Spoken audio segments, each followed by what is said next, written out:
JMFC court स्थापना दाबी रे अनिर्दिष्ट काल पई आमरण अनशन। नवरंगपुर जिला कोसागुमडा ब्लॉक ठारे जेएमएफसी कोर्ट स्थापना दाबी रे ब्लॉक रो 26 पंचायत बासिंदा ब्लॉक कार्यालय सम्मुखरे आमरण अनशन धर्मघट करिसेंती। कोसागुमडा ब्लॉक मुख्यालय ठारे एहा स्थापन करा न जाय कोसागुमडा ब्लॉक अंतर्गत कडिंगा ठारे स्थापन पई स्थिर करा जायछि। जार प्रतिवाद करी आज ब्लॉक बासिंदा कोसागुमुडा ब्लॉक कार्यालय सम्मुखरे अनिर्दिष्ट काल पई आमरण अनशन करिसेंती।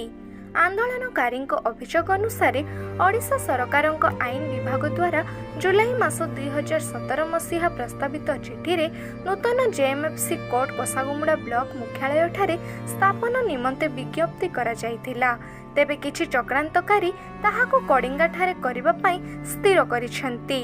पूर्वरु राज्य सरकारक आईन विभागर विज्ञप्ति प्रकार जिला प्रशासन जगह चिन्हट करथिले मध्य पुणी थरे जुलाई 2024 रे ओडिशा राज्य सरकार एवं आईन विभाग एक विज्ञप्ति जारी करिसेंती, जेउथिरे कोसागुमुडा परिवर्ते कडिंगा ठारे अदालत स्थापन करबाकू स्थिर करिसेंती।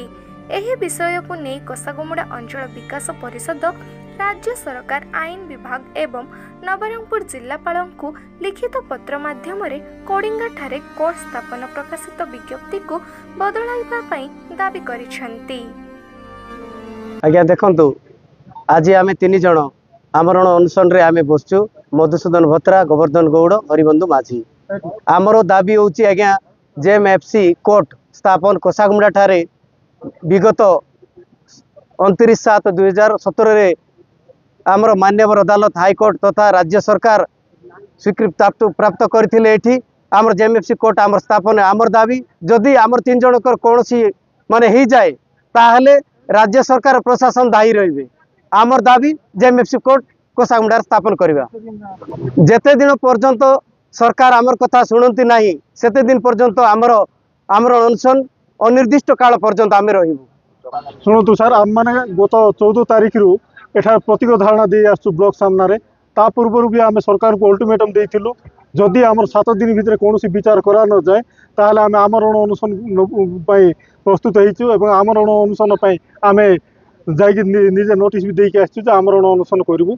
जदि आमर दाबी हूँ न्याय्य दाबी कोसागुमडा हूँ सेंट्रल प्लेस 26टा जगह पंचायत रु आपण एठू देखंतु कोसागुमडार सीमा लगी आपणकर माने बिजली पर्यंत लगिक अच्छी। एपट देखिए मोतीगाँ एमकेरागाँ कोसागुमडा हेडक्वार्टर ठारू जोटा कि 30-35 किलोमीटर डिस्टेंस किंतु जो जगार बर्तमान कोर्ट स्थिर कर कोसागुमडा ब्लॉक बॉर्डर तापर पर ना कि आप पापड़ाहांडी ब्लॉक और डाबुगाँ ब्लॉक स्टार्ट हो जाऊँगी जोटा कि आम लोक केवे सामना को आसुना केवे आमको सुविधा हम ना। से आम सरकार निवेदन करुचु जोटा जस्टिस अच्छी आमको जो प्रथम 2017 मसीह आमको कहगला कोसागुमडार जेएमसी कोर्ट हम तापर कलेक्टर एवं आमर एसपी आसिक ओएबी साइड रे आमर साइड सिलेक्शन भी करथिले घर तैयारी हैला आम स्टाफ क्वार्टर पर सब प्रकार व्यवस्था कला बाद आमको अणदेखा करा जाउची जोटा कि आमको अवहेलित करा जाउची।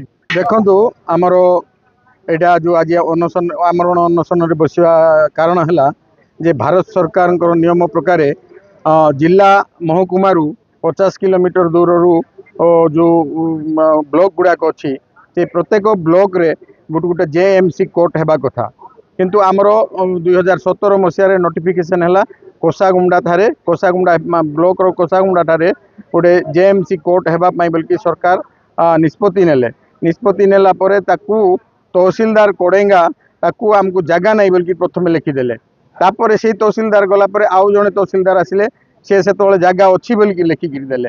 एमती बद रे आज पर्यंत आमर जेएमसी कोर्ट आमर कोसागुमडा ठारे हो पारला नहीं। तापर आउरी आम अनशन हरका कला 2023 मसीह डिस्ट्रिक्ट जज नवरंगपुर आसिक कोसागुमडा रे हेबो बोलिकी आउ थरे से आमको प्रतिश्रुति देले एवं आमर इठी जेएमसी कोर्ट करबा पई मध्य घर एवं तार डाइस फाई सबू तैयारी करबा पई निर्देश देले।